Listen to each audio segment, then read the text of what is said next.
My phone buzzes against the kitchen counter while I'm rinsing a mug. Not a call. A text. I don't dry my hands right away. I already know who it's from. Can you come get me? I need attention. That's the word she uses. Attention. Like it's a harmless thing you run out of, like milk. I set the mug down too hard. It clinks, rattles, almost tips. The sink keeps running until the water goes cold, and I realize I'm just standing there, staring at the screen like it might change if I wait long enough. I type, delete, type again. Where are you? 3 dots appear. Stop. Appear again. At Megan's. Don't be weird. I just feel invisible lately. Invisible. I glance around the kitchen. The note I left on the fridge this morning is still there, folded at the corner where the magnet slipped. Big meeting today. Wish me luck. She'd drawn a little star next to it before I left. Or maybe she hadn't. I honestly can't remember anymore. When I walk into the living room, the TV is paused on a show we've been half watching for weeks. Her blanket is bunched on the couch like she got up in a hurry. One slipper under the coffee table, the other by the door. I don't grab my keys. Instead, I sit. I listen to the hum of the fridge, the distant sound of a car passing outside. The house feels staged, like a set someone forgot to strike. Another buzz. You there? I answer with one word. Yeah. I don't go get her. This isn't the first time she's said it. That word. Attention. It's been floating around our marriage for a while now, popping up in arguments, in jokes, in those half-serious conversations you have late at night when the lights are off and you're both pretending not to be tired. You're always working. You're always tired. I just want to feel wanted. I used to respond right away. Cancel plans. Close my laptop. Turn toward her like a switch had flipped. Lately, I've been slower. Not because I don't care. Because something about the way she says it feels rehearsed. Like a line she's practiced in the mirror. A week ago, we were at a friend's birthday dinner. Loud place. Bad lighting. Everyone leaning in to hear each other. I noticed she kept checking her phone under the table, screen angled away from me. Thumb moving fast. Smiling at nothing. I asked who she was texting. No one. She said too quickly, locking the screen. Just Megan being dramatic. Megan again. Tonight, when she finally comes home, it's close to midnight. I hear her keys before I see her. She pauses at the door like she's listening, then steps inside softly. I don't move from the couch. Oh, she says when she sees me. You're still up. I mute the TV. You got a ride? Megan's boyfriend drove me. She drops her purse on the chair. Misses it. It slides to the floor. She doesn't pick it up. There's a faint smell on her. Not perfume exactly. Something sharper. New. She notices me noticing. Don't start, she says, already defensive. I told you. I just needed attention. I needed to feel seen. I nod. Calm. Observant. Like I'm watching a scene play out that I've already read the script for. Did you feel seen? I ask. She hesitates. Just a beat too long. Yes. She goes to the bathroom and closes the door. The lock clicks. I sit there, remote in my hand, staring at my reflection in the dark screen. I look normal. Too normal for the way my chest feels tight, like someone wrapped a cord around it and pulled. When she comes out, she doesn't sit next to me. She goes straight to the bedroom. I'm exhausted, she calls back. We'll talk tomorrow, okay? Tomorrow has become a convenient place where conversations go to die. Over the next few days, little things start to stack up. Not enough to accuse. Just enough to notice. Her phone never leaves her side. Not on the counter. Not face up on the table like it used to be. Always in her pocket. Always locked. She laughs at messages she doesn't share. She starts dressing differently when she goes out, just to clear her head. More effort. More time in the mirror. Less eye contact with me. One night, I wake up and she's not in bed. The clock reads 2:14 a.m. I find her on the couch, phone glowing in the dark.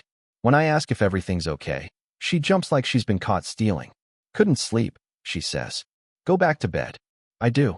I stop asking follow-up questions. I stop filling the silence. I watch. The word attention keeps echoing in my head, but now it sounds different. Heavier. Like it's carrying something else with it. An excuse, maybe. The first real crack happens on a Sunday afternoon. Quiet day. Groceries on the counter. Windows open. Normal life. She's in the shower. Her phone buzzes on the kitchen island. Once. Twice. 3 times. I don't touch it at first. Then it buzzes again, and the screen lights up just enough for me to see a name I don't recognize. No heart emoji. No nickname. Just a first name. I turn the phone face down. My hands are steady. That's what surprises me. No shaking. No rush of heat. Just a slow, sinking feeling, like realizing you missed a step on the stairs. When she comes out of the bathroom, towel wrapped around her hair, she sees the phone flipped over. Did someone text? She asks, casual. Too casual. Yeah, I say. Someone named Ryan. She freezes. Not completely. Just enough. Oh, she says. He's from work. We're coordinating something. What kind of something? She shrugs. You know? Stuff. Stuff. She reaches for the phone, then stops herself, like she remembers she's supposed to act normal. I smile. Not because I'm happy. Because I'm learning. Okay, I say. Just checking. She relaxes too fast. That night, she curls up next to me like nothing happened. Her hand rests on my chest. Her breathing slows. I stare at the ceiling and think about how easy it is to hide behind a word like attention. How soft it sounds. How harmless. And how, sometimes, people use soft words to cover hard truths. I don't confront her. Not yet. I wait. The waiting changes the texture of everything. Mornings stretch. Conversations feel scripted. I start noticing the pauses between her words more than the words themselves. She says she's going to the gym. Comes back without breaking a sweat. She says work is just crazy lately. Can't explain why. She keeps mentioning Ryan casually now, like repetition will make him harmless. Ryan says the rollout might get delayed. Ryan thinks the client's overreacting. Ryan had the same idea I did. Each time, she watches my face for a reaction. I don't give her one. I nod. I ask neutral questions. I keep my voice even. She seems disappointed by that. One evening, she's late again. Not dramatically late. Just enough to disrupt dinner. I reheat pasta. It dries out around the edges. I eat it anyway. When she walks in, she's energized. Bright. A little flushed. She talks fast, filling the space before I can ask anything. Sorry, Tom got away from me. Megan needed help with something. I don't ask what. She notices. You're quiet lately, she says, hanging up her jacket. Are you mad at me? No, I say. Just listening. That answer throws her off. She frowns like she's trying to solve a puzzle that shouldn't be hard. Well, she says after a moment, I just don't want you to pull away. I look at her then. Really look. I'm still here, I say. She nods, but something in her expression tightens. Like that wasn't the reassurance she wanted. A few days later, she leaves her laptop open on the dining table. Not unlocked, just asleep. A notification pops up in the corner of the screen. I don't read the message. I read the preview line. I miss the way you look at me. No name. Just the sentence. I close the laptop. My reflection stares back at me from the dark screen again. Calm. Pale. Focused. I think about the note on the fridge. The little star. I think about the word attention, how often she's used it, how carefully. That night, when she comes to bed, she presses close, like she's trying to remind me of something. Are we okay? She asks into the dark. I let a few seconds pass. Let the silence do some of the talking. We're fine, I say. She exhales, relieved. I don't sleep much. The suspicion isn't loud. It doesn't scream. It settles in quietly, like dust you don't notice until the light hits it just right. I learn her patterns. How she angles her phone when she texts. How she steps into the hallway to take certain calls. How she showers immediately after coming home on some nights, but not others. I stop trying to fix things. That's the shift. The moment where something inside me steps back and starts observing instead of participating. One afternoon, I come home early. Unplanned. Groceries in hand. Her car isn't there. That's normal. What isn't normal is her voice drifting out of the living room speaker when I open the door. Laughing. Not the polite laugh she gives coworkers. The unguarded one. The one she used to give me when we first started dating. I don't step fully inside. I stand just out of sight, listening. I can't talk long, she says. He's been around more. A pause. Her tone softens. I know. It's just, you make me feel noticed. There it is again. Attention. She ends the call quickly when she hears the door close the rest of the way. Oh, she says, appearing in the hallway. You're home early. Yeah, I reply, setting the bags down. Traffic was light. She studies my face, searching for cracks. Who were you talking to? I ask casually. Megan, she says without hesitation. Too fast. I nod. How is she? Fine, she says. Same stuff. She moves toward the kitchen, then stops. You okay? She asks. I meet her eyes. Hold them. I'm good, I say. Just tired. She smiles, relieved again. That smile stays with me long after she leaves the room. Later that night, she falls asleep quickly. Phone under her pillow. I lie awake, staring at the ceiling, counting breaths that aren't mine. I don't feel angry yet. I feel clear. Like the fog has lifted just enough for me to see the road ahead, even if I don't like where it's going. I know now that attention isn't what she's lacking. It's accountability. And whatever is coming next, I don't plan to rush it. The first thing I do is stop trying to be ahead of it. No more guessing. No more filling in gaps with my own fear. I let her story unfold at its own pace. It doesn't take long. We're sitting at the kitchen table on a Thursday night. She's scrolling through her phone with one hand, picking at a slice of toast with the other. I'm across from her, paying bills, the quiet hum of normal life between us. Her phone lights up. She flips it over instinctively. Too late. I didn't see the message. I saw her reaction, a smile that arrived before she could stop it. I look back down at the bills. Let the moment pass. Who was that?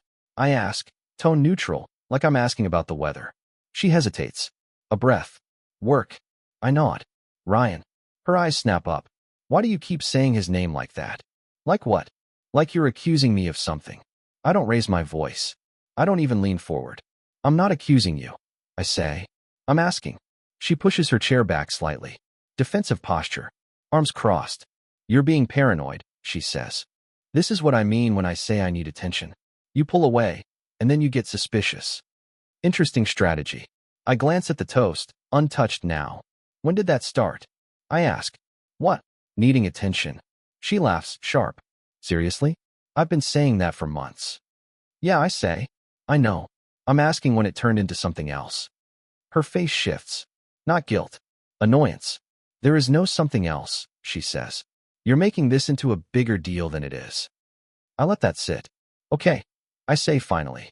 Help me understand then. She sighs, like she's the tired one. He listens, she says.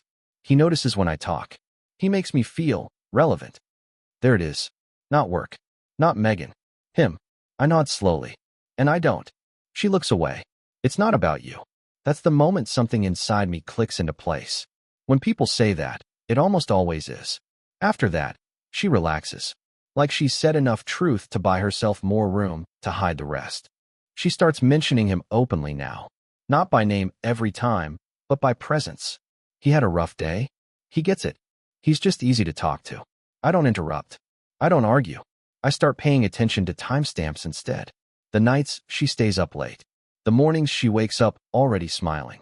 The weekends she suddenly needs space. One Saturday, she goes out in the afternoon and doesn't come back until after dark. Says they lost track of time. Who's they? I ask. She rolls her eyes. You're doing it again. I drop it. The discovery doesn't come with fireworks. It comes quietly, almost gently. It's a Monday. She's in the shower. Her phone is on the nightstand, not under the pillow this time. It buzzes once. I don't touch it. It buzzes again. I still don't touch it. Then it lights up with a notification that doesn't care about my restraint. I hate sneaking around like this. I wish you were free. No name. No emoji. Just the sentence. My chest tightens, but my hands stay steady. I don't scroll. I don't open anything. I set the phone back exactly where it was. When she comes out, wrapped in steam and a towel, she's smiling. Morning, she says. Morning, I reply. She grabs her phone and glances at it. Her smile falters. Just for a second. You good? She asks. Yeah, I say. You? She nods too quickly. Always. Always. That afternoon, I go for a walk. I leave my phone at home on purpose. I think about all the times she said she just needed attention. How small she made it sound. How reasonable. I think about how careful she's been not to use certain words. How she's framed herself as someone who's lacking, not someone who's taking. By the time I get back, my decision isn't fully formed yet. But the direction is. I'm not going to explode. I'm not going to beg. I'm not going to compete with a man who only exists because she opened the door. If there's a confrontation, it will be calm. And if there's an ending, it won't be loud. It will be quiet. Intentional. Final. The calm is what unnerves her first. She expects something, an argument, a cold shoulder, a scene. When none of that comes, she starts filling the silence herself. You've been distant, she says one night while brushing her teeth. Foam on her lips. Mirror fogged. Are you mad at me? I'm sitting on the edge of the bed, tying my shoes. I've already changed. Going for a walk. Same route. Same pace. No, I say. Just thinking. About what? I pause. Just long enough. About us. She watches me through the mirror, eyes narrowing slightly. I can see her adjusting, recalibrating. Well, she says, lighter now, don't overthink it. Everything's fine. Fine is another one of her favorite words. A few days later, she asks me something she hasn't asked in years. Do you still find me attractive? It comes out casual, but she's watching me closely, almost holding her breath. I don't answer right away. Not to punish her. Just because I'm being honest with myself. I care about you. I say finally. Her face tightens. That's not what I asked. I nod. I know. She looks away, suddenly irritated. That's the problem, she mutters. You never just say things. I let that go. What I don't say is that attraction isn't something you demand. It's something you protect. The confrontation happens on a Tuesday evening, unplanned, unpolished. She's on the couch, legs tucked under her, phone in hand, laughing softly at something on the screen. I stand in the doorway and listen for a moment. Not because I enjoy it, because I need to be sure. Who are you talking to? I ask. She jumps. Phone clutched to her chest. No one, she says automatically. I step into the room. Sit across from her. Close enough that she can't pretend this is casual. I'm going to ask you once. I say, voice even. And I need you to answer honestly. She swallows. Okay. Are you involved with someone else? The word involved hangs in the air between us. Careful. Deliberate. She scoffs. That's dramatic. I don't react. I'm serious, I say. She exhales sharply and looks at the floor. I didn't plan it, she says. It just happened. There it is. How long? I ask. She shrugs. A while. With Ryan? She nods. Barely. It's not like you think, she says quickly. We didn't. I raise a hand. She stops. I don't need details, I say. I need honesty. Her eyes fill, but there are no tears yet. She's still managing. I just needed attention, she says. I felt invisible. He made me feel important. I let that sit. Did you ever tell me that? I ask. I tried, she says. You didn't listen. I don't argue. There's no point. Instead, I ask the question that's been waiting quietly in the back of my mind. Did you ever plan to tell me? She hesitates. That's all the answer I need. The fallout isn't explosive. No shouting. No slammed doors. She cries later, alone in the bedroom. I hear it through the wall while I'm washing dishes. The sound is muffled, uneven. I finish what I'm doing before I go to bed. That night, we sleep on opposite sides of the mattress, a careful line of space between us like a border neither of us wants to cross.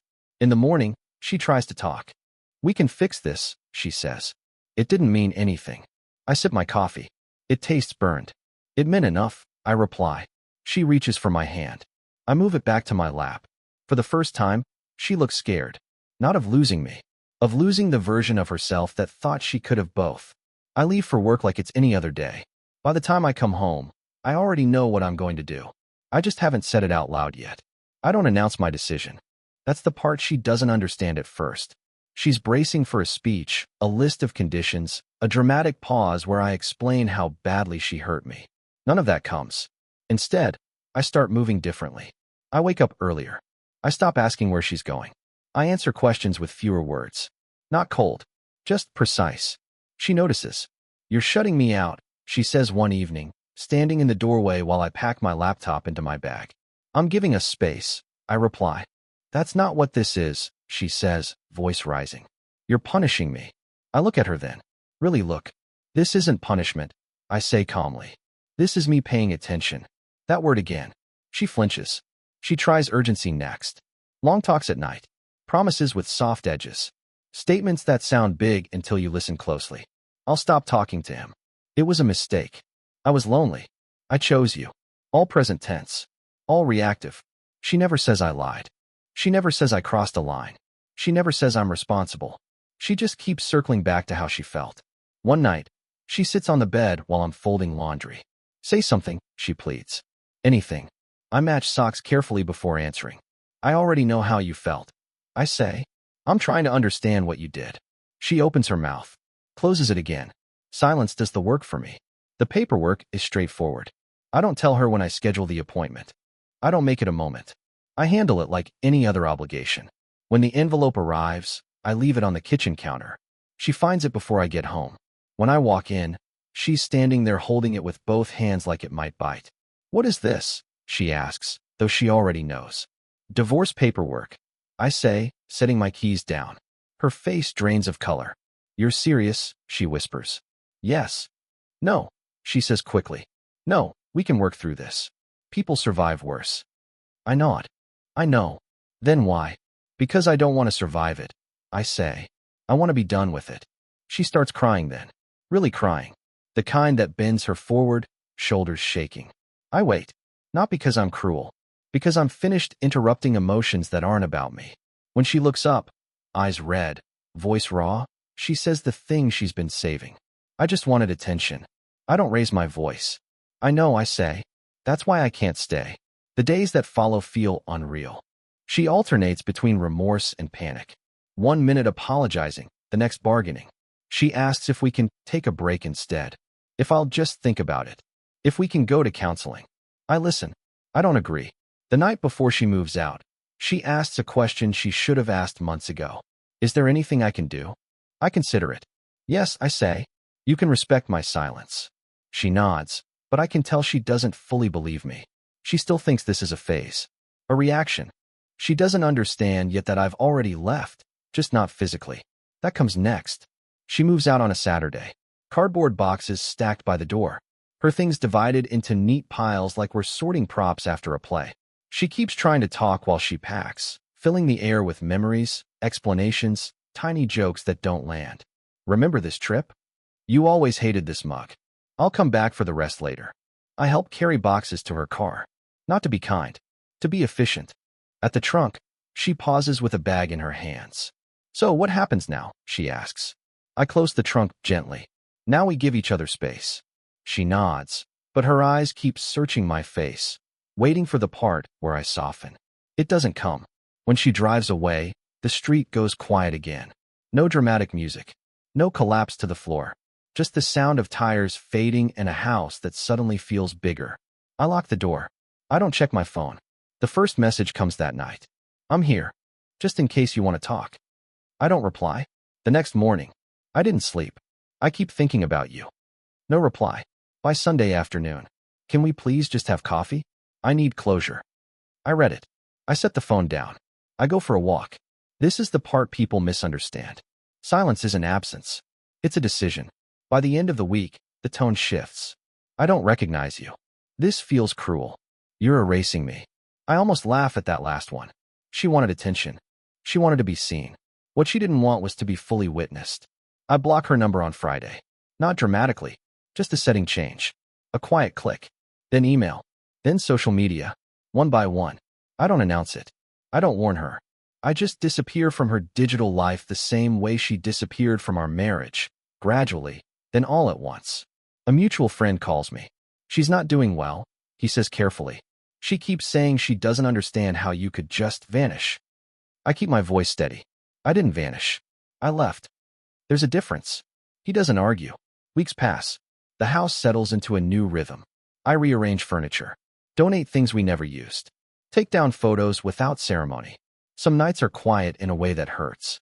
Some mornings feel lighter than they have in years. Both can be true. I don't stalk her accounts.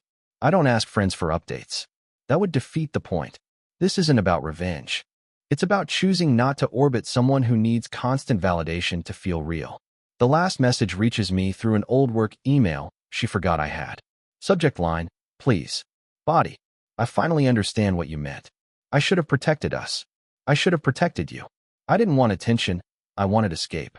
And now I don't have either." I read it once. Then I archive it. No reply. People think ghosting is about punishment. For me, it's about alignment. When someone shows you they need an audience more than a partner, the most honest response isn't to fight for the spotlight. It's to leave the theater entirely. I don't hate her. I don't wish her harm. I just refuse to be the place she goes when she's bored with her own reflection. Time does something subtle when the noise finally stops. It doesn't rush in to heal you. It just removes the pressure. Like taking off headphones you didn't realize were crushing your ears. I start noticing small things again. How quiet mornings can be without tension hiding in them. How my phone can sit untouched for hours and not feel heavy. How my thoughts feel linear instead of looping. There are moments when she still drifts into my mind. Not longing, not anger. More like remembering an old habit, reaching for something that isn't there anymore. Once, at the grocery store, I catch myself grabbing her favorite cereal. I pause, put it back. No drama, just a correction. A mutual friend mentions her name over drinks. She keeps asking about you, he says. Like, whether you're dating, whether you seem happy. I take a sip and shrug. I'm fine. He studies me. You don't sound bitter. I'm not, I say. I'm done. There's a difference most people don't understand. A few months after the divorce is finalized, I run into her by accident. Coffee shop. Midday. Bad music playing too loud. She's thinner, tired in a way makeup doesn't quite hide. When she sees me, her whole body reacts before her face catches up. Oh, she says. Hey. Hey. An awkward pause stretches between us. The kind that used to terrify me. Now it's just there. You look good, she says. So do you, I reply. It's polite. Neutral. True enough. She shifts her weight. I wanted to apologize again. I know I've said it before, but I gently raise a hand. Not defensive. Just final. You don't need to. I say. I heard you. She blinks. You did? Yes. Another pause. Longer this time. I didn't mean to lose you, she says quietly. I meet her eyes. I know. That's the hardest truth. Intent doesn't undo impact. We stand there for a moment. Two people who once shared everything and now share nothing but air. Well, she says, forcing a small smile. Take care. You too. I walk out first. My hands don't shake. That night, I think about attention again. How desperate it can make people. How hungry it sounds when it speaks through someone you love. How easy it is to confuse being seen with being valued. I realized something important then. She didn't cheat because she needed attention. She cheated because she didn't know how to be alone with herself. And I stayed calm because, somewhere along the way, I learned how. The silence I chose wasn't cruelty. It was clarity. It gave both of us exactly what we needed, just not what either of us wanted at the time. I don't know who she is now. I don't need to. What I know is this. Love that requires constant proof isn't love. It's maintenance. And I'm no longer interested in managing someone else's emptiness. I go to bed that night without checking my phone. The quiet feels earned. The funny thing about ghosting someone is that, eventually, you stop thinking about it as ghosting. It just becomes distance. Normal distance. Months go by without any updates, without mutual friends relaying messages, without that low-level tension humming in the background. Life fills the space the drama used to occupy. Work gets sharper. Focus comes back. I start saying yes to things without checking in with anyone first. There's a moment one evening, small, almost forgettable, when it fully lands. I'm washing dishes. Window open. City noise drifting in. My phone is face down on the counter, silent. Not because I muted anything. Because there's nothing to mute. And I realize I haven't thought about her all day. Not once. No mental arguments. No imagined explanations. No wondering what she's doing or who she's with. Just me. Later, a friend asks if I ever feel bad about how I left. About disappearing, he says. About not giving her closure. I think about it before answering. I gave her closure, I say. I just didn't give her access. That's the part people confuse. Closure isn't a conversation. It's an outcome. She knows why I left. She knows what she did. She knows what she lost. What she wanted wasn't closure. It was reassurance that she still mattered to me. And that was the one thing I couldn't give without betraying myself. I don't tell this story often. Not because it's painful, because it's finished. But when I do, people expect anger, or bitterness, or some dramatic lesson wrapped in clever words. There isn't one. Just this. When someone cheats for attention, they're telling you something important about how they relate to the world. They don't build. They perform. They don't repair. They replace. They don't sit with discomfort. They escape it. And if you stay, you become part of the audience they'll keep needing. Walking away quietly was the most self-respecting thing I've ever done. No screaming. No public humiliation. No drawn-out battles. Just a clean exit and a life that no longer required explanations. I didn't disappear to punish her. I disappeared to protect myself. And the peace that followed? It wasn't dramatic. It was better.